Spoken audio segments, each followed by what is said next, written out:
Class में जिस topic पर हमने बात करी थी वो था एटॉमिक स्ट्रक्चर में क्वांटम नंबर्स, क्वांटम संख्याएं।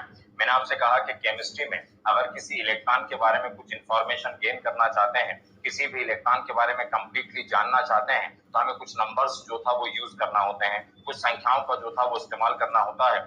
वो नंबर्स जैसे आपके हाउस के आगे वो हाउस नंबर जो रहता है वो एक्चुअल में हाउस नंबर आपको प्रॉपर जगह तक, प्रॉपर डेस्टिनेशन तक, प्रॉपर प्लेस तक जो था वो आपको पहुंचाता है। तो आपके हाउस का, आपके हाउस नंबर, आपके मकान का मकान नंबर जो था वो आपको एक प्रॉपर जगह तक छोड़कर लगता है। वही इस एक्चुअल एड्रेस के अंदर जो था वो सबसे इंपॉर्टेंट रोल जो था वो प्ले करता है। केमिस्ट्री में उसी तरह जब किसी इलेक्ट्रॉन की एक्चुअल पोजीशन तक आप पहुंचना चाहते हो, किसी इलेक्ट्रॉन की वास्तविक स्थिति तक आप जाना चाहते हैं, तो हमारे लिए जो सबसे इंपॉर्टेंट रोल प्ले करता है वो है quantum numbers. 4 types of quantum numbers available है, 4 तरह की संख्याएं जो था वो अवेलेबल है जो केमिस्ट्री में इलेक्ट्रॉन के बारे में हमें कंप्लीटली जो था वो इन्फॉर्म करती हैं। आपको क्या है कि हमें इलेक्ट्रॉन के बारे में क्या पता हो केमिस्ट्री के अंदर कि हम कहें कि इलेक्ट्रॉन को कंप्लीटली हम जानते, समझते, पहचानते हैं? तो मैंने कहा था वो 4 पॉइंट्स हैं। 4 पॉइंट्स क्या है? फर्स्ट है position of electron in orbit, किसी कक्ष के अंदर इलेक्ट्रॉनों की संख्या। थोड़ा सा रिकॉल कर रहा हूं पिछला, मैंने कहा था ऑर्बिट किसे कहा गया? एटम। एटम के अंदर न्यूक्लियस, न्यूक्लियस के चारों तरफ सर्कुलर पाथ, वृत्ताकार मार्ग जिसमें इलेक्ट्रॉन रिवॉल्व करता है।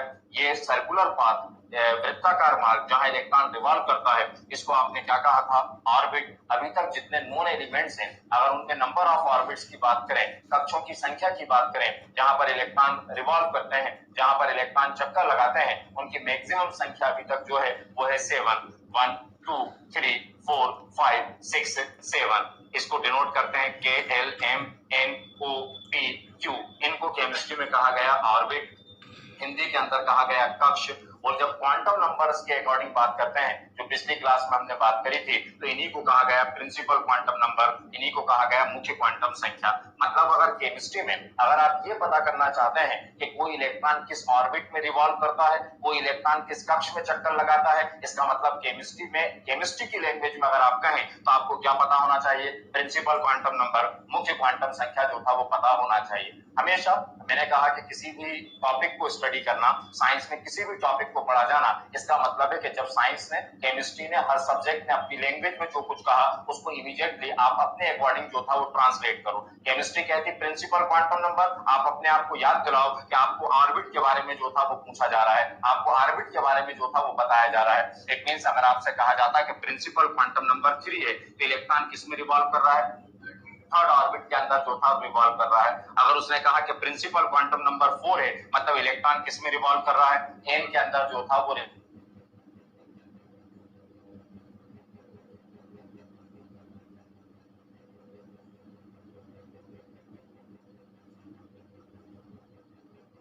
का नाम है के, दूसरे का नाम L, M, N, O, P, Q. ये सब बिल्डिंग्स हैं और हर बिल्डिंग के अंदर कुछ रूम है जहां पर लोग स्टे करते हैं, जहां पर लोग रहते हैं। ये के नाम की बिल्डिंग में केवल एक ही रूम है केमिस्ट्री में, और उस रूम का नाम क्या है?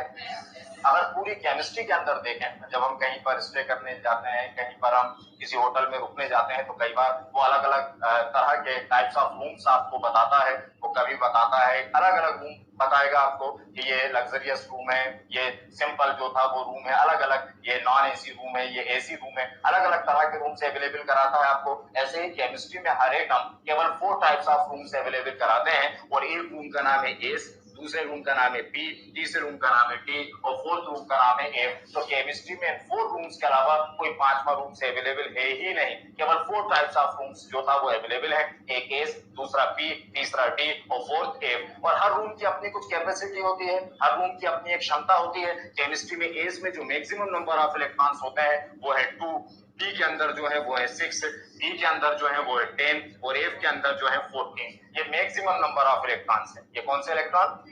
मैक्सिमम, मतलब इससे ज्यादा नहीं आ सकते, इससे कम तो आ सकते हैं कि एस के अंदर 1 हो सकता है, 2 हो सकता है, लेकिन जैसे ही 3 हुए वो किसी और के अंदर जो था वो अवेलेबल हो जाएगा, किसी और को ढूंढने लगेगा। लेकिन एस में अब पॉसिबल नहीं होगा। पी के अंदर मैक्सिमम जो था वो कितने इलेक्ट्रॉन्स है? 6 इलेक्ट्रॉन, मतलब 6 तक तो इसमें आएंगे, 1 2 3 4 5 6, लेकिन 6 के बाद किसी और ऑर्बिटल की जो था वो बात की जाने लगेगी केमिस्ट्री के अंदर। तो इसका मतलब केमिस्ट्री के अंदर 4 टाइप्स ऑफ रूम्स अवेलेबल है, एक एस, दूसरा पी, तीसरा डी और फोर्थ एफ।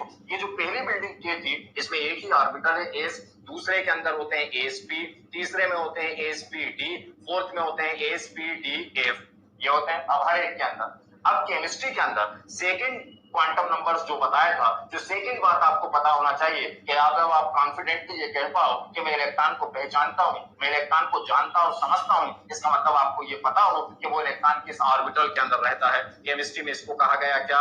ऑर्बिटल, हिंदी में कहा गया कक्षक। और इसी को अगर नंबर से आप रिप्रेजेंट करना चाहते हैं तो इसी को कहा जाता है एजीमुथल क्वांटम नंबर, दिगंशी क्वांटम संख्या, जिसको डिनोट करते हैं एल से। इसका मतलब अगर केमिस्ट्री आपसे एजीमुथल क्वांटम नंबर कहती है, अगर दिगंशी क्वांटम संख्या के बारे में बात कहती है, तो फिर अपने आप को याद दिलाओ कि आपसे किसके बारे में बात किया जा रहा है? ऑर्बिटल के बारे में बात किया जा रहा है। एजीमुथल कुछ भी नहीं बताएगा, एजीमुथल आपको समझना है कि उसका मतलब क्या है। तो एजीमुथल का मतलब क्या है? ऑर्बिटल, कक्षक। और कितने टाइप्स के ऑर्बिटल? केवल 4। कौन कौन से? एस पी डी एफ, इसमें तो कोई प्रॉब्लम नहीं है ना। एस पी डी एफ, या तो इलेक्ट्रॉन एस में या पी में या डी में या एफ में। तो क्या इलेक्ट्रॉन कोई ऑर्बिट में रहता है क्या? कभी कोई व्यक्ति कभी कोई बिल्डिंग में रहता है क्या? नहीं। बिल्डिंग तो एक केवल आपका इंटरफेस है, केवल बाहरी आवरण है, केवल इंटरफेस है जो बाहर से जो था वो दिखाई दे रहा है। कुछ भी स्टे करेगा, उस बिल्डिंग के अंदर कुछ रूम्स अवेलेबल होंगे, उस रूम्स के अंदर जो था वो आप रहते होंगे। ऐसे ही इलेक्ट्रॉन कभी किसी ऑर्बिट के अंदर नहीं मिलते, बस ये बता सकते हो कि इस बिल्डिंग के अंदर जो था वो रहते हैं। मिलेंगे तो इलेक्ट्रॉन कहां? ऑर्बिट के अंदर। ऑर्बिट के अंदर मिले, अब रूम के अंदर जो था मिले। अब एस के अंदर कोई सब ऑर्बिटल नहीं है, कोई एक होता है रूम और उससे होते हैं अटैच्ड रूम। तो केमिस्ट्री में 3 रूम अटैच्ड हैं, px, py, pz। डी से 5 रूम अटैच्ड हैं और एफ से कितने रूम अटैच्ड हैं? 7 रूम अटैच्ड हैं। इनको केमिस्ट्री में कहा जाता है sub orbital. Sub orbital Hindi में उपकक्षक। और अगर केमिस्ट्री के अंदर नंबर से इसको पहचाना जाए तो इसको कहा जाता है मैग्नेटिक क्वांटम नंबर, इसी को कहा जाता है चुंबकीय क्वांटम संख्या। अरे बस चुंबकीय क्वांटम संख्या। और केमिस्ट्री में जब किसी रूम में, मतलब किसी सब ऑर्बिटल में, मतलब किसी ऑर्बिटल में जब इलेक्ट्रॉन रहता है तो वो दो ही तरह से मूव करता है, या तो क्लॉकवाइज या फिर एंटी क्लॉकवाइज। इस दो के अलावा इसकी कोई तीसरी डायरेक्शन नहीं है। इलेक्ट्रॉन या तो क्लॉकवाइज मूव करेगा या एंटी क्लॉकवाइज मूव करेगा। अगर इलेक्ट्रॉन क्लॉकवाइज मूव करे तो उसकी वैल्यू होती है +1/2। ये क्लॉकवाइज को शो करता है। इस तरह मूव करे तो -1/2। कल ये समझा चुका हूं, डिटेल में आप नोट करिएगा जो भी था। और उसके बाद जो था जब आपको अलग से पूरी तरह से समझाऊंगा तो जो कुछ थोड़ी बातें हैं और कुछ बातें जो समझाना है वो चीज आने लगेंगी। अब थोड़ा सा जुड़ने की कोशिश करिएगा। जो बता रहा हूं, अलग अलग इलेक्ट्रॉन की केमिस्ट्री में हर इलेक्ट्रॉन की 4 क्वांटम नंबर्स होती हैं। हर इलेक्ट्रॉन की अपनी पहचान, आइडेंटिटी बताने के लिए, जैसे इंडिया के अंदर एक आधार नंबर चलता है, हर देश के अंदर एक आइडेंटिकल नंबर होता है। तो ऐसी केमिस्ट्री का एक आइडेंटिकल नंबर है। ऐसी केमिस्ट्री में हर इलेक्ट्रॉन का एक आधार नंबर है। और वो आधार नंबर क्या है? क्वांटम नंबर, क्वांटम संख्या, जो उसकी पहचान बताती है, जो उसकी आइडेंटिटी बताती है। वो ये नंबर कितने तरह के हैं?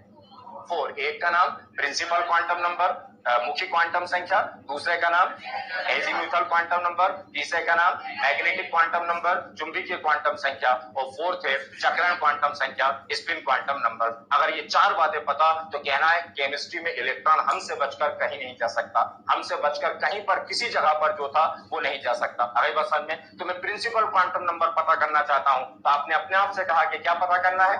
ऑर्बिट पता करना है ना। बात करते रहना पड़ता है। अगर प्रॉपर तरीके से साइंस पढ़ना है तो अपने आप को हमेशा बिजी रखना पड़ता है, हमेशा अपने आप से बात करते रहना पड़ता है। जो बोला गया केवल उस सुनकर बस उतने तक रह जाओगे तो वो चीजें फिर रटने वाली मूड में आ जाती हैं। तो इन्वॉल्व होते रहो, बात करते रहो। मैं हमेशा पहले दिन से कह रहा कि सब्जेक्ट केवल लैंग्वेज होता है, उसको ट्रांसलेट करते रहो अपनी लैंग्वेज के अंदर। नहीं हो रहा तो जो मर्जी उस लैंग्वेज में ट्रांसलेट करो, लेकिन करो जरूर। अपनी भाषा के अंदर उसको समझना जो था वो जरूरी। हाँ, तो मैंने कहा प्रिंसिपल क्वांटम नंबर। आपने अपने आप को क्या याद दिलाया? Position of electron in orbit, electron की कक्ष में स्थिति। जब मैंने कहा प्रिंसिपल की जगह मैंने कहा एजीमुथल क्वांटम नंबर, दिगंशी क्वांटम संख्या, it means position of electron in orbital, कक्षक में इलेक्ट्रॉन की स्थिति। जब मैंने आपसे कहा मैग्नेटिक क्वांटम नंबर, चुंबकीय क्वांटम संख्या, तो आपने अपने आप को याद दिलाया position of electron in sub orbital, उपकक्षक में इलेक्ट्रॉन की स्थिति। और जब मैंने आपसे कहा स्पिन क्वांटम नंबर, चुंबकीय क्वांटम संख्या, तो आपने अपने आप को याद दिलाया क्या? डायरेक्शन ऑफ इलेक्ट्रॉन क्लॉकवाइज और एंटी क्लॉकवाइज। आई बात समझ में। अब इलेक्ट्रॉन कैसे कैलकुलेट किए जाते हैं वो जो था वो देखिएगा। लिखना एक क्वेश्चन लिखना, एक क्वेश्चन नोट करिएगा क्वांटम नंबर पर। Calculate the four quantum numbers, calculate the four quantum numbers, calculate the four quantum numbers, calculate the four quantum numbers, calculate the four quantum numbers, four quantum numbers of देखा of 12th electron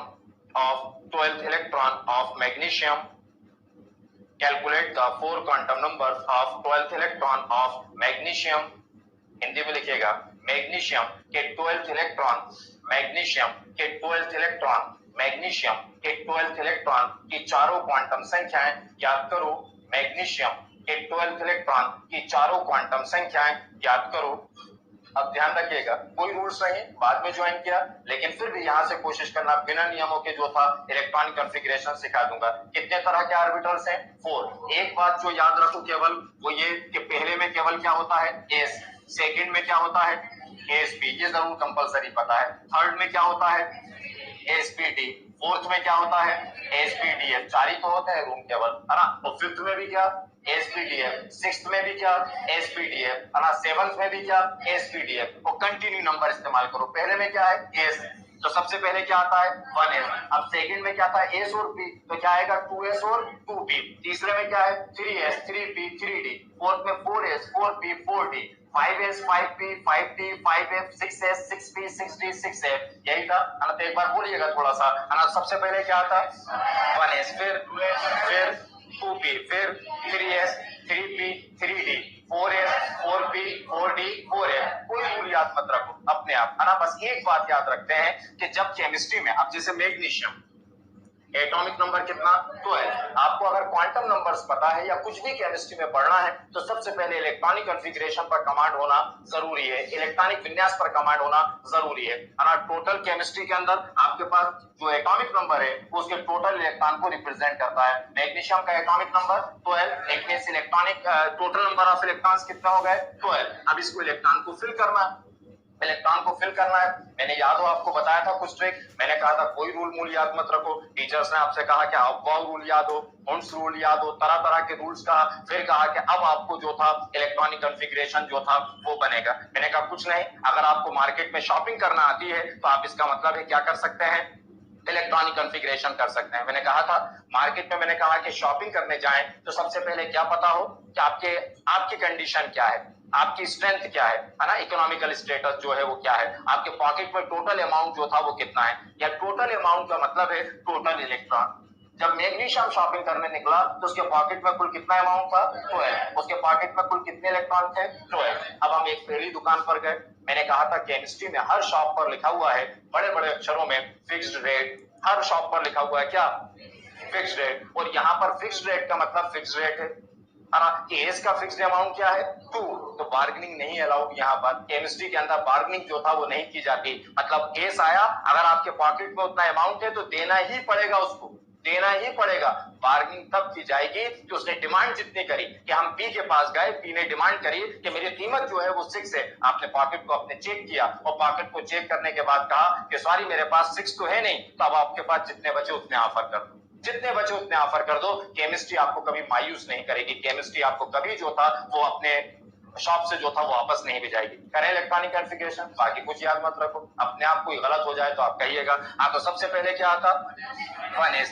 1s की S की demand कितनी? तो ए तो देते जाए, ये 2। फिर 1s के बाद 2s डिमांड कितनी? 2। 2s के बाद 2p, p की डिमांड है अभी हमारे पास टोटल अमाउंट कितना था? 12। पहले शॉप पर 2 रुपीज खर्च करे, दूसरे पर फिर 2 रुपीज, 4 रुपीज। अब p कितने मांग रहा है? 6 है तो दे, कितना? 6। अब आया 2p के बाद 3s, ये लिखा। एस की डिमांड कितनी है? 2 है आपके पास? हाँ बिल्कुल है, तो बिल्कुल बार्गेनिंग ना करें, मोल भाव ना करें, बिल्कुल। हम पढ़े लिखे लोग हैं, फिक्स रेट का मतलब जानते हैं, ये हो गया 3s। अभी पसंद है। आपसे क्वेश्चन क्या पूछा गया, ये तो इलेक्ट्रॉनिक कॉन्फ़िगरेशन बता रहा था, है ना, बाकी को सिखा चुका हूं। आपसे कहा गया calculate the 4 quantum numbers of 12th electron of magnesium. अब ये पहचान लो कि वो जिस इलेक्ट्रॉन के बारे में आपसे बात करने को कहा गया, जिस इलेक्ट्रॉन के बारे में आपसे कहा गया, उस इलेक्ट्रॉन को आइडेंटिफाई करो, उस इलेक्ट्रॉन को पहचानो कि वो इलेक्ट्रॉन जो था वो कहाँ है। मुझे बताओ कि कहां पर है वो इलेक्ट्रॉन। ये 2, ये 4, ये 10, 2, 4, 10, 12, मतलब इसमें मिलेगा।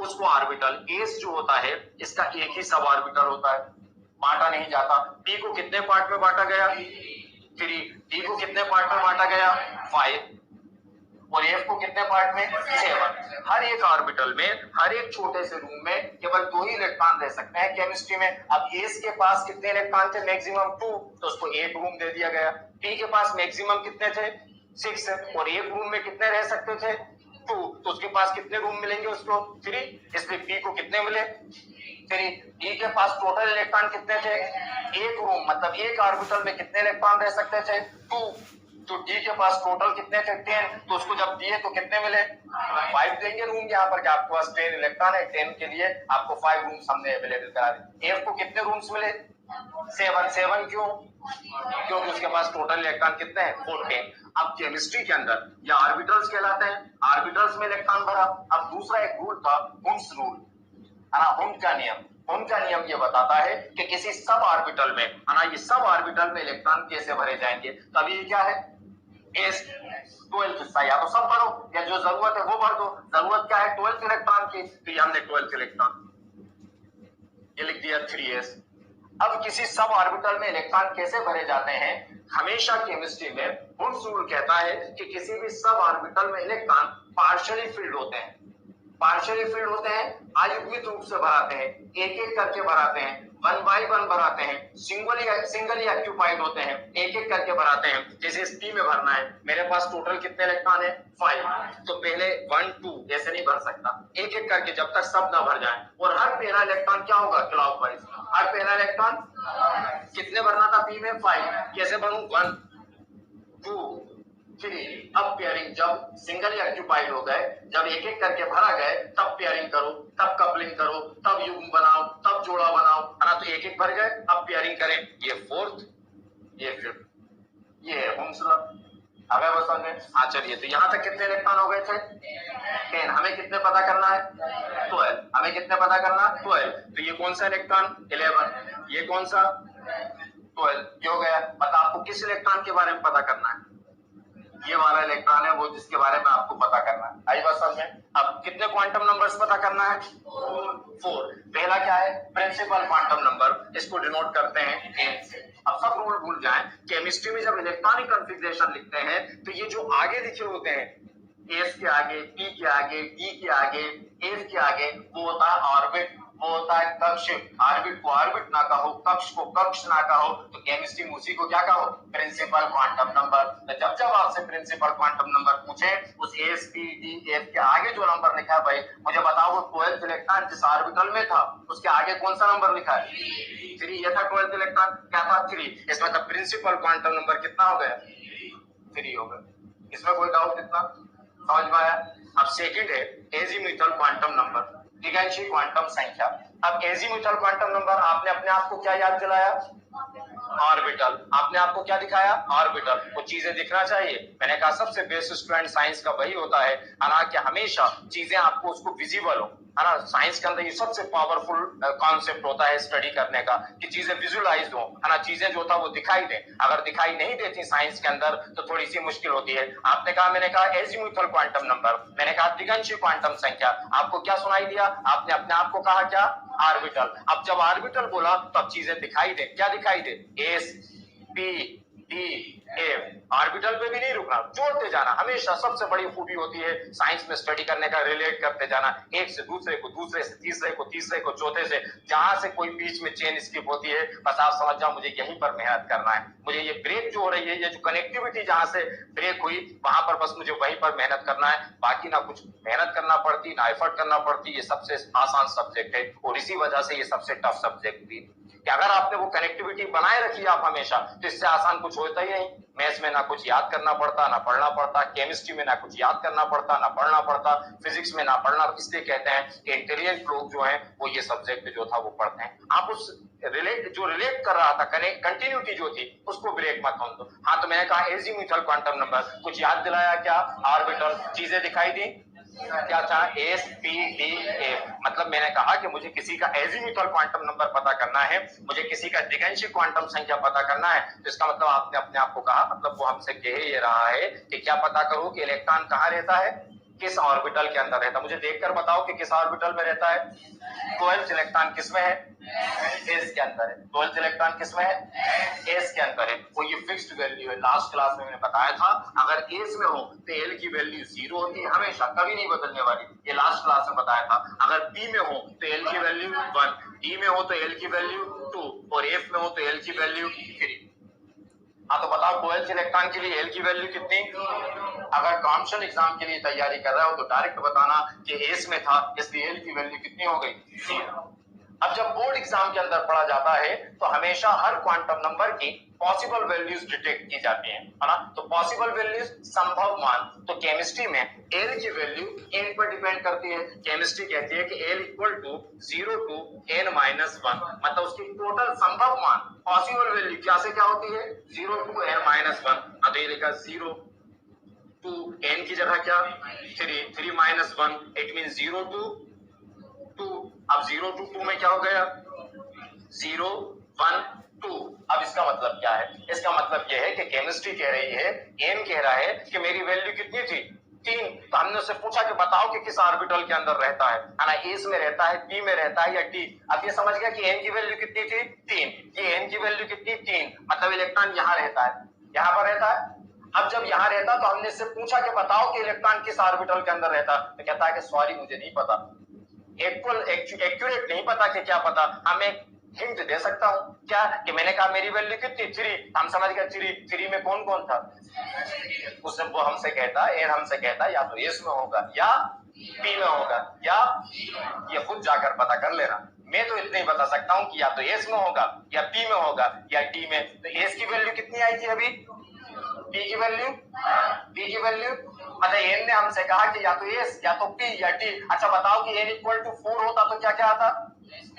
S P D F. वो 4 बातें हिंट करता और कहता कि खुद जाकर सर्च करना कि एस में मिलेगा कि पी में मिलेगा कि डी में मिलेगा कि एफ में मिलेगा। यही था। अभी तो उसने संभव मान बताए, पॉसिबल वैल्यूज बताई। कौन कौन सी थी पॉसिबल वैल्यूज? 3 में, मतलब किस किस में? S P D. एस के लिए वैल्यू, पी के लिए, डी के लिए, यही तो आया वैल्यू। वो तो कैलकुलेट करके ऐसा दिख रहा था, लॉजिक करो तो बिल्कुल सही था। मैं वो बता रहा था कि कोई मैथमेटिक्स नहीं है सिंपल, ये कोई मैथमेटिक्स नहीं थी कि एन की जगह, ये तो मैंने बिना उसके बता रहा था ना आपको यहाँ पर। अब एक्यूरेट वैल्यू देखकर पता चलेगी। हाँ बताओ इलेक्ट्रॉन किसमें था? एस में। एस के लिए वैल्यू क्या? तो उसने हमें 3 बातें हिंट करी थी। राइट आंसर क्या था? 0। क्यों? क्योंकि इलेक्ट्रॉन किसमें था? एस में। तो एल इक्वल टू कितना हो गया? 0। इसमें कोई प्रॉब्लम हो तो बताओ। समझ में आया? आंसर नहीं आए, रीजन भी पता चलते जाए, समझ में आता जा रहा है। हाँ चलिए आगे बढ़ते हैं, है ना? अब किसकी वैल्यू निकालना है?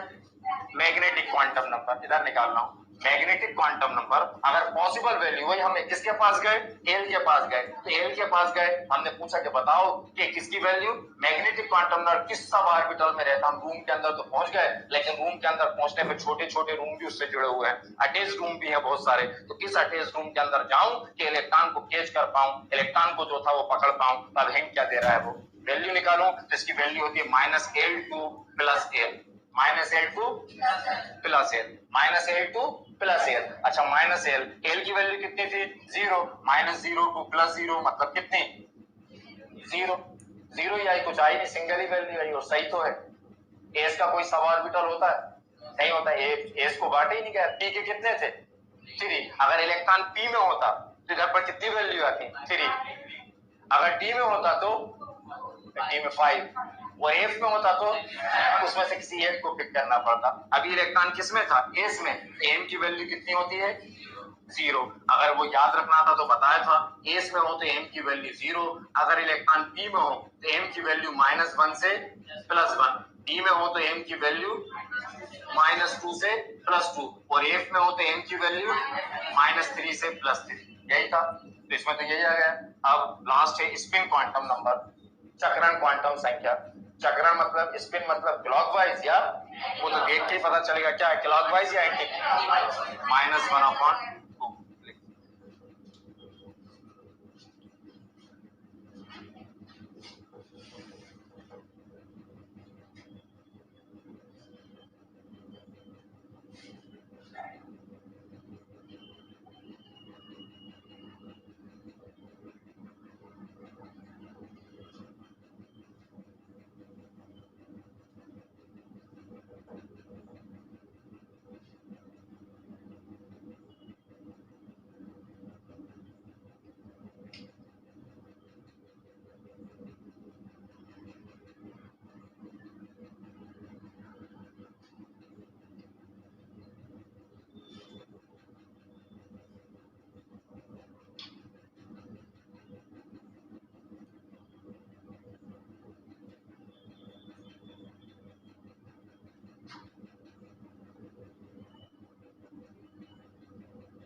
देखा,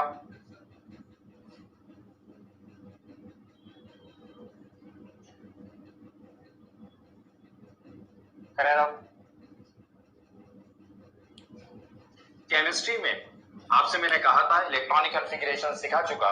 केमिस्ट्री के अंदर एटॉमिक नंबर 24 और एटॉमिक नंबर 23 है ना, आपको 1 to 30 फुली कमांड होना चाहिए, 1 से 30 तक, है ना। लेकिन एटॉमिक नंबर 24 और एटॉमिक नंबर 29 ये अफवाह रूल को फॉलो नहीं करते। पहले अफवाह रूल को बात करते हैं, फिर उसके बाद करते हैं, लिखिएगा कार्नर पे लिखना, विशेष करके नोट किया, लिखें पॉइंट्स टू रिमेंबर, सदैव याद रखें, पॉइंट्स टू रिमेंबर, सदैव याद रखें, पॉइंट्स टू रिमेंबर, सदैव याद रखें, पॉइंट्स टू रिमेंबर, सदैव याद रखें। देखिएगा क्रोमियम,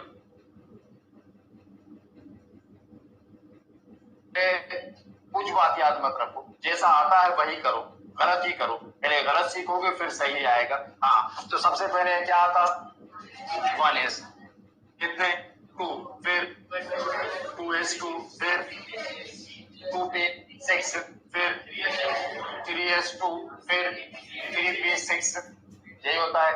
3p के बाद आता है 3d, 3p के बाद आता है 3d, लेकिन 3d में इलेक्ट्रॉन फिल नहीं करते, पहले इलेक्ट्रॉन किस में भरे जाते हैं, 4s में। इलेक्ट्रॉन पहले किस में, तो जैसे 3p के बाद 3d आता है उसमें इलेक्ट्रॉन मत भरो, जंप कर जाओ, 3d को क्या करो, जंप, किसमें, 4s। s की डिमांड कितनी है, 2, s की डिमांड कितनी, 2। अब क्या बचा, अब s भरने के बाद d में आएंगे, हाँ तो d में क्या बचा, देख लो कितना बचा, 4, है ना, यही था 2, 4, 10, 12, 18, 20 और क्या था 24, तो क्या बचा 4, क्या था। ये केमिस्ट्री में गलत माना जाता है, 24 और 29 आपने सही करा, ऐसे ही भराते हैं, सब ऐसे ही भराएंगे, है ना, लेकिन ये केमिस्ट्री के अकॉर्डिंग गलत है। रीजन क्या है, फर्स्ट डे से जब से आपसे क्लास ले रहा हूं, मैंने कहा कि आपकी लाइफ, मेरी लाइफ, या आपके आसपास, या ये नेचर, या ये पूरा ब्रह्मांड, ये पूरा यूनिवर्स, अगर सारा कुछ अगर देखें कि सब कुछ बदल क्यों रहा है, सब कुछ चेंजेस क्यों आ रहे हैं, ये परिवर्तन बार बार क्यों होते हैं आपकी लाइफ में, मेरी लाइफ में, इस नेचर के अंदर, आप हर जगह महसूस करोगे ये बात, ये फील करोगे कि हमेशा लगातार कंटिन्यूअसली चेंजेस होते जा रहे हैं, परिवर्तन जो होते जा रहा है। वो ये चेंजेस की रीजन ये, कि परिवर्तन का कारण ये कि हम उस डायरेक्शन में मूव कर रहे हैं, हम उस दिशा की ओर बढ़ना है जहां पर हम सेचुरेशन को गेन कर पाए, जहां पर हम संतृप्तता को जो था प्राप्त कर पाए। सेचुरेशन का मतलब, संतृप्तता का मतलब स्टेबिलिटी से होता है कि हम सारे एफर्ट इस बात के लिए करते, हम सारी कोशिशें इस बात के लिए करते कि हम क्या हो जाएं, स्टेबल हो जाएं, हम क्या हो जाएं, स्टेबल। जब स्टार्ट करा था टॉपिक तो मैंने शुरुआत में कहा था कि केमिस्ट्री में स्टेबिलिटी का मतलब होता है ऑक्टेट का कंप्लीट होना, हिंदी में अष्टक का पूर्ण होना, और ऑक्टेट कंप्लीट होना means outer shell contain 8 electron. अंतिम कक्ष में कितने इलेक्ट्रॉन, 8 इलेक्ट्रॉन। तो हर एक चाहता कि उसके आउटर शेल में कितने इलेक्ट्रॉन, 8। ये शुरुआती स्टेज, ये प्राइमरी स्टेज, जहां पर आपने चीजें सीखना शुरू ही किया था। तो जब हमने बच्चे से कहते कि केमिस्ट्री में हर एक स्टेबल होता कब, स्थायी होता कब, सेचुरेटेड होता कब? तो हम उससे कहते हैं कि सेचुरेटेड तब होता, स्टेबल तब होता, स्थायी तब होता जब उसके अंतिम कक्ष में, जब उसके लास्ट ऑर्बिट में, उसकी लास्ट शेल के अंदर कितने इलेक्ट्रॉन हो जाएं? 8 इलेक्ट्रॉन हो जाए। अब आप आगे बढ़ने लगे, आप शेल को पहचानते हो कि केमिस्ट्री में तो ये तो भ्रम था, ये तो केमिस्ट्री के अंदर केवल आपको बेवकूफ बनाया जा रहा था कि इलेक्ट्रॉन के में रहता, इलेक्ट्रॉन एल में रहता, electron M N O P Q orbit में रहता। ये तो था ही नहीं। इलेक्ट्रॉन तो कहां रहता? ऑर्बिटल के अंदर। मतलब अब आप जानते हो कि electron K L M N O P Q में नहीं रहता। इलेक्ट्रॉन तो या तो एस में रहता, या पी में रहता, या डी में रहता, या एफ में रहता। इनको क्या कहा गया? तो अब ऑर्बिटल से समझें कि केमिस्ट्री में कब कौन स्टेबल होगा। तो केमिस्ट्री में स्टेबल तब होगा जब एस में 2 इलेक्ट्रॉन हो जाए। एस कहता अब मैं सेचुरेटेड हो गया, अब मुझे कुछ और नहीं चाहिए। वो क्यों चाहिए होगा? उसकी कैपेसिटी 2 है। अब कोई इलेक्ट्रॉन आएगा भी तो रखेगा कहां? अपने पास। तो एस स्टेबल कब होता? पी के पास कितने, सॉरी एस के पास कितने? कि दुनिया की सबसे मोस्ट स्टेबल कंडीशन, सबसे अधिक स्थायी अवस्था। और पी के अंदर, पी के अंदर, एफ के अंदर। अगर ऐसा हो जाए तो इससे बेहतर कुछ हो ही नहीं सकता केमिस्ट्री में। इससे बेहतर कुछ, इससे अच्छा कुछ हो ही नहीं सकता कि सबको अगर ये मिल जाए, वो सब कर ही रहे हैं कोई चीज। लेकिन क्या हर बार ऐसा हो पाएगा कि हम जो चाह रहे हैं, हम जो सोच रहे हैं, हर बार ऐसा ही हो? ऐसा होगा नहीं। तो फिर ना हो तो फिर वो कौन सी कंडीशन कि ये नहीं तो काश यही हो जाए। कहते हैं ना कि यार ऐसा नहीं तो चलो इतना ही हो जाए कम से कम। तो वो कंप्रोमाइज वाली पोजीशन क्या है? वो कहना चाहिए कि वो कंप्रोमाइज कहां पर करता है केमिस्ट्री के अंदर। एस कहता है कि अगर 2 नहीं तो कम से कम तो कितना हो जाए, और पी कहता 6 नहीं तो 3। उसको 4th इलेक्ट्रॉन दो तो कहेगा नहीं 4 नहीं चाहिए, या तो क्या हो 6 या 3। मेरी कोशिश केवल 2 बात के लिए केमिस्ट्री के अंदर कि या तो 6 और पी में, या 4 से हेट करता, नफरत करता 4th इलेक्ट्रॉन से। वो कहता काश कोई आ जाए, ये चौथा इलेक्ट्रॉन दे जाए। या तो 4 को 6 बना दो, या 6 को 3 बना दो, लेकिन 4 नहीं चाहता वो, 1 नहीं चाहता, 2 नहीं चाहता। 2 होगा तो 3 की कोशिश करेगा, 5 होगा तो 6 की कोशिश करेगा। मतलब स्टेबल होना चाहता है। और पी के लिए स्टेबल की 2 ही कंडीशन, इसको कहते हैं कंप्लीटली फिल्ड, पूर्ण रूप से भरा हुआ, कंप्लीटली फिल्ड। और इसको कहते हैं हाफ फिल्ड, अर्ध पूरित। ये बार बार इस्तेमाल होगा पूरी केमिस्ट्री में। ये कंप्लीटली फिल्ड या हाफ फिल्ड, ये पूर्ण रूप से भरा हुआ, हिंदी में ये अर्ध पूरित। तो डी क्या चाहता? 10 या फिर 5, 14 या 7, ये इलेक्ट्रॉन चाहता। आगे बस समझे। तो सारी कोशिश इसके लिए या इसके लिए, है ना? सब देखो स्टेबल है, सब स्टेबल है। एस भी चाहे, बेचारा कौन स्टेबल नहीं हो पाया? ये डी जो था इस एस से रिक्वेस्ट करता है कि मुझे स्टेबल होना है। जब स्टेबल होना है तो या तो मैं 5 से स्टेबल होऊंगा या 10 से होऊंगा। 10 कोई देगा? 10 के लिए कितने चाहिए? 6 चाहिए। कोई मिलेंगे क्या 6 उसके पास? किसी से नहीं मिलेंगे। ये से रिक्वेस्ट करता है, प्रार्थना करता है, इल्तिजा करता है कि काश मुझे 1 इलेक्ट्रॉन दे दो। तुम्हारे 1 इलेक्ट्रॉन मुझको देने से कोई इफेक्ट नहीं पड़ेगा, क्योंकि तुम 1 रहने के बाद भी क्या रहने वाले हो? अभी कहा था S2 या फिर 1। तो इसलिए वो 1 इलेक्ट्रॉन किसको दे देता है? डी को दे देता है। तो क्या बन जाएगा? ये सही नहीं है केमिस्ट्री के अंदर। केवल इसमें 24 और किसमें 29। बिल्कुल, मतलब नींद से भी उठाकर बोले तो ये 2 नंबर भूलना नहीं है। 24 और, हाँ तो चलिए बोलिए। 1s2, 2s2, 2p6, 3s2, 3p6। अभी भरे क्या? पहले किसमें बनाता है? 4s में, 4s1, 3d5। अच्छा, ये जो नंबर काउंटिंग कर रहा है ना, जिस ऑर्डर में फिल किया उसी नंबर से काउंट किए जाएंगे। जिस ऑर्डर में फिल किया उसी नंबर से जो था वो काउंट किए जाएंगे। अच्छा मुझे बताओ 19th इलेक्ट्रॉन कहाँ है? क्रोमियम का 19th इलेक्ट्रॉन कहां पर है? ये 2, ये 4, 10, 12, 18। मैक्सिमम लोग स्टूडेंट से लेके टीचर तक गलती कर देते। 3p के बाद 3d लिखता है, वो कह देते हैं 19। लेकिन आंसर आपका सही था जो आपने कहा, क्योंकि मैंने कहा ना जिस ऑर्डर में फिल करो वही। किस में गया था? 3d में गया था। नहीं तो 19th इलेक्ट्रॉन क्या है? 4s। बार बार पूछा गया एग्जाम में, calculate the 4 quantum numbers of 19th electron of chromium. Simple question, लेकिन टफ बना दिया। एक तो पहले आपका रूल फॉलो नहीं हो रहा, और उसके बाद 19th में काउंटिंग में गलती कर दोगे। लिख लो क्वेश्चन, पहले इलेक्ट्रॉनिक कॉन्फ़िगरेशन तो लिख लो, जहां लिखा पॉइंट्स टू रिमेंबर, दोनों लिखना, गलत भी लिखना सही भी लिखना, तो हमेशा याद रहेगा। फिर बाद में कर। तो दुनिया में मोस्ट स्टेबल कंडीशंस क्या है? Completely filled S2, P6, D10 और F14। और second stable condition half filled, अर्ध पूरे।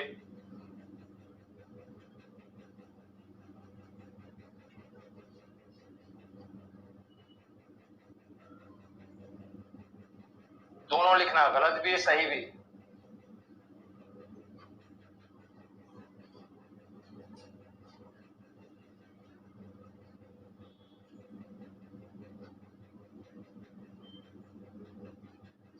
लिख लिया? कोई प्रॉब्लम तो नहीं? जो बोल रहा हूं समझ में आ रहा है ना?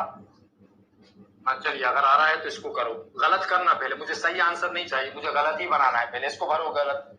कॉपर 29, गलत ही बनाना, सही नहीं बनाना। कॉपर 29 भरो।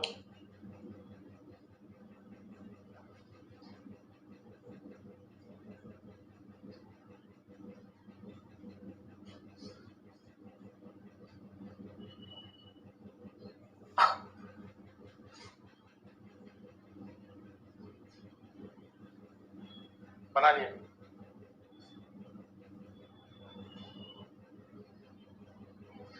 बना?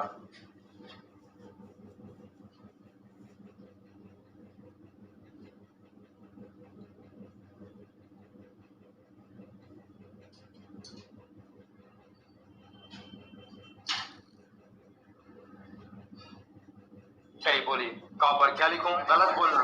1s2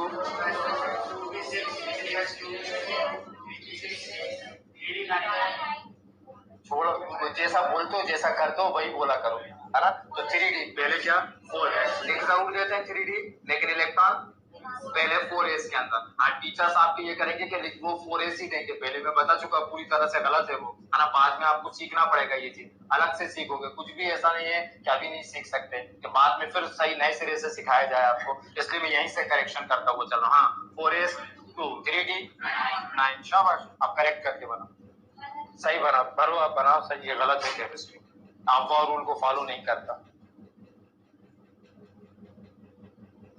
रीजन भी पता होना चाहिए ऐसा क्यों करा था।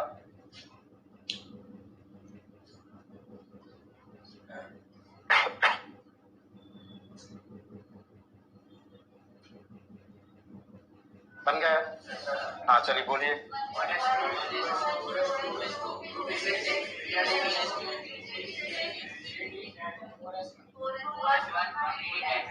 थ्री डी 10, कोई डाउट तो नहीं? कुछ भी ऐसा नहीं होता ना, कोशिश करना है बस आपको थोड़ा सा। और नई चीजें बन रही तो उसमें भी घबराना नहीं है, चीजों से भागना नहीं है। कोई भी हो, फेस करना है आपको, और बिना किसी हेजिटेशन के, बिना किसी झिझक के, है ना? अभी तो आपके पास भी भरपूर टाइम है, मेरे पास भी भरपूर टाइम है ना? तो आप जितना चाहें जो था वो उतना सीख सकते हैं। ये करा यहाँ पर करें, जो क्वेश्चन आ चुका ऑलरेडी इस साल का जेई मेंस के अंदर भी ये क्वेश्चन अटेम्प्ट हुआ था, है ना? वही क्वेश्चन अटेम्प्ट करें। लिखिएगा, calculate the 4 quantum numbers of, calculate the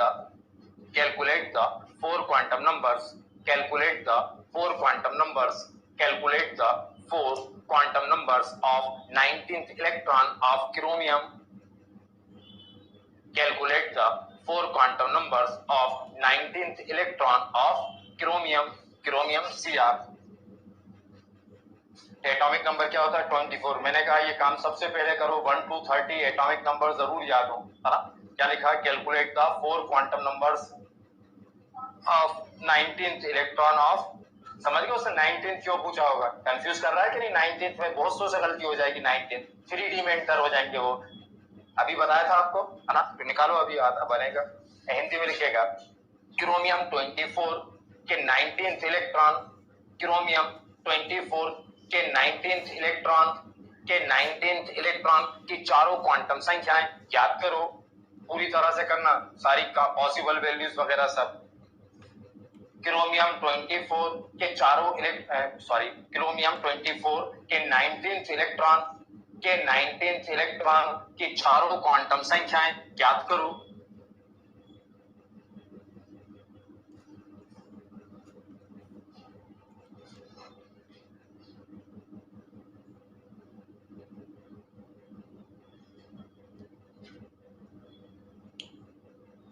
सबसे पहले क्या करते हैं, क्वांटम नंबर्स निकालने के लिए इलेक्ट्रॉनिक कॉन्फ़िगरेशन, फिर जिस ऑर्बिटल में उसको हुन के रूल से भरो।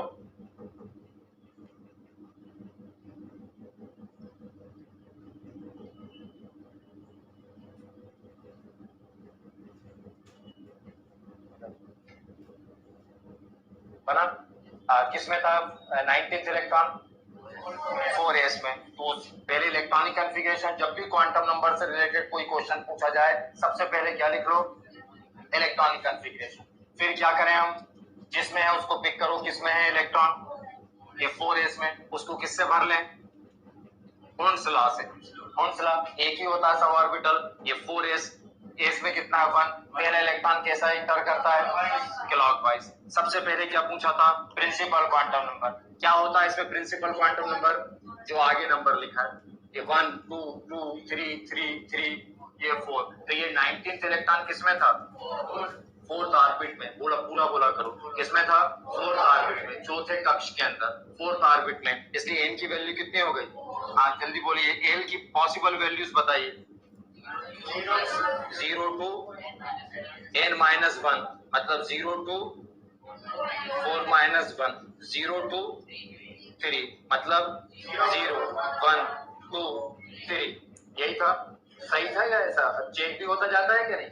4 में क्या क्या होते हैं, एस पी डी एफ, सही कह रहा है, एस पी डी एफ। अब वो देख कर बता दो कि सही आंसर क्या है, 0। क्यों, क्योंकि एस में, एस के लिए वैल्यू कितनी, पी में होता तो 1, डी में होता तो कंटिन्यूसली 0 2, है ना, 0, बी में होता तो 1, डी में होता तो 2, और एफ में होता तो 3। क्लियर। तो 19th इलेक्ट्रॉन किस में था, एस में, इसलिए एल की वैल्यू कितनी, फिर एम, कहां से कहां तक, -L टू +L, एल की वैल्यू +0, कोई सेंस ही नहीं है, 0, कुछ भी नहीं करना आपको। तो 0 क्यों, क्योंकि एस का कोई सब ऑर्बिटल नहीं होता। कॉन्सेप्ट क्लियर होना चाहिए, है ना।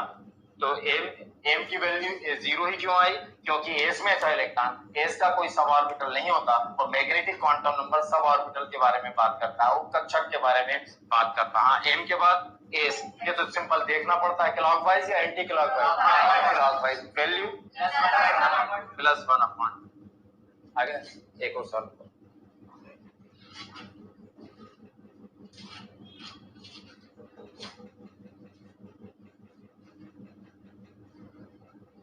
Calculate the 4 quantum numbers of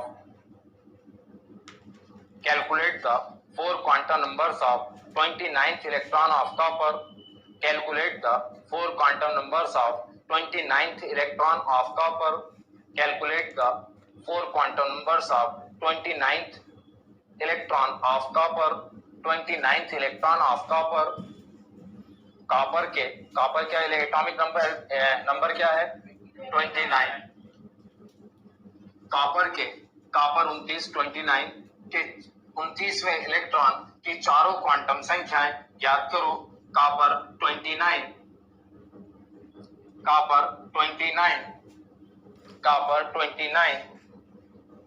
के 29th इलेक्ट्रॉन की चारों क्वांटम संख्याएं याद करो। कॉपर के 29th इलेक्ट्रॉन की चारों क्वांटम संख्याएं याद करो। कॉपर के 29th इलेक्ट्रॉन की चारों क्वांटम संख्याएं याद करो।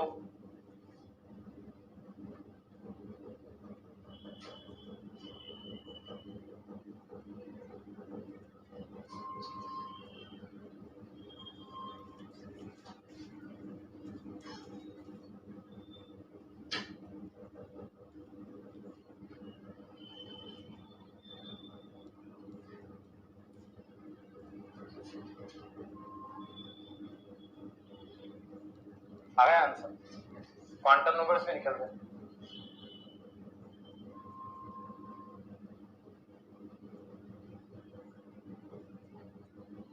तो ये पूरे निकालो चारों, अच्छा निकल गए। Copper 29 1s2 2s2 2p6 3s2 3p6 3d 4s1 3d 10 2 4 10 12 18 19 मतलब 29 किस में आएगा? 3D में आएगा, इसी में आएगा ना 3D में। लास्ट इलेक्ट्रॉन 3D में ही गया था। आप बोलिए n की वैल्यू, सॉरी पहले इलेक्ट्रॉन इसमें वो फिल कर लें, किस नियम रूल से, कौन से? d को कितने पार्ट में बांटा? एक का नेम होता है डी एक्स वाई, दूसरे का डी वाई जेड, थर्ड का D X Z, D X square Y square और डी जेड स्क्वायर। डी में 5 सब ऑर्बिटल्स होते हैं, इनके ये नाम है। अभी नाम याद नहीं है तो कोई दिक्कत नहीं। डी में क्या है? 10 है ना। फिल करें, कैसे करो?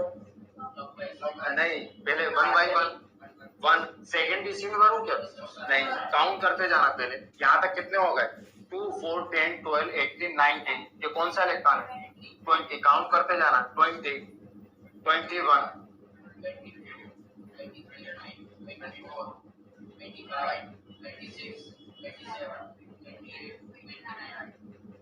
अब इस इलेक्ट्रॉन के बारे में बात होगी।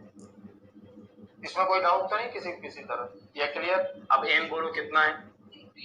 ये आगे इसमें था, ये आगे नंबर n इक्वल टू, अच्छा l की वैल्यू कहां से? 0 to n minus 1, 0 to n की वैल्यू 3, 0 1 2। सही आंसर बोलो 2। क्यों? d में s में 0, b में 1, d में 2, यही बोला था। s के लिए 0, p के लिए 1, d के लिए 2, यही बताया था। तो d में है तो वैल्यू कितनी? 2। n की वैल्यू बोलो, कहां से कहां तक? पहले minus L two plus L, minus L two plus L. L की वैल्यू -2 टू +2, -2 -1 0 +1 +2 का, यही था। डी की कितनी? देखो डी में था तो हमें मालूम है डी में 5 सब ऑर्बिटल है, अपने आप सब क्लियर होता जाता है। ऐसे नहीं आ रहा कि बस यूं ही आती जा रही है वैल्यू, आप चेक करते सकते हैं अपनी तरफ से, है ना। 1 2 3 4 5। अब dx में होता है तो -2, यहाँ से स्टार्ट है डी, तो dxy के लिए होता है -2, ये -1, ये 0, ये +1 और ये +2, ये होती है वैल्यू, है ना। हाँ तो बोलो इलेक्ट्रॉन किस में है? dz स्क्वायर में, मतलब +2। तो m का सही वैल्यू होगी +2। इसमें कोई डाउट तो नहीं? एस क्या? -1/।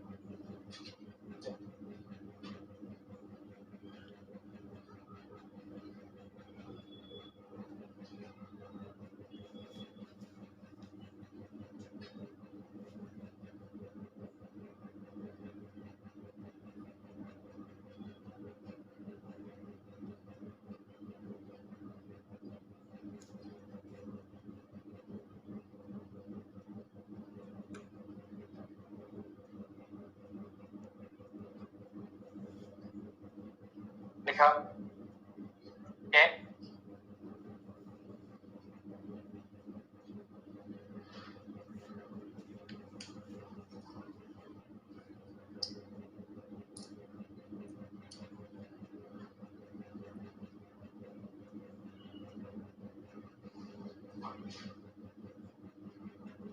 केमिस्ट्री में हर ऑर्बिटल का कई बार आपसे एंगुलर मोमेंटम पूछ लेते हैं, और कल बताया था मैंने आपको कि एंगुलर मोमेंटम, उसने कहा calculate the angular momentum of S orbital या calculate the angular momentum of P D या एफ ऑर्बिटल। किसी भी ऑर्बिटल का एंगुलर मोमेंटम पता करना हो, कोणीय संवेग पता करना हो, तो मैंने बताया था क्या होता है? h/2π l+1 कैलकुलेट कर सकते हैं। अब जैसे एस के लिए पूछा तो एस के लिए एल की वैल्यू कितनी? तो एंगुलर मोमेंटम कितना हो जाएगा? h/2π 0 0 + 1, मतलब वैल्यू कितनी? टी के लिए आता तो एल की वैल्यू कितनी होती? 1 होती, यहाँ पर तो 1 + 1 मतलब √2, तो ये हो जाता, मतलब इससे कैलकुलेट कर लोगे।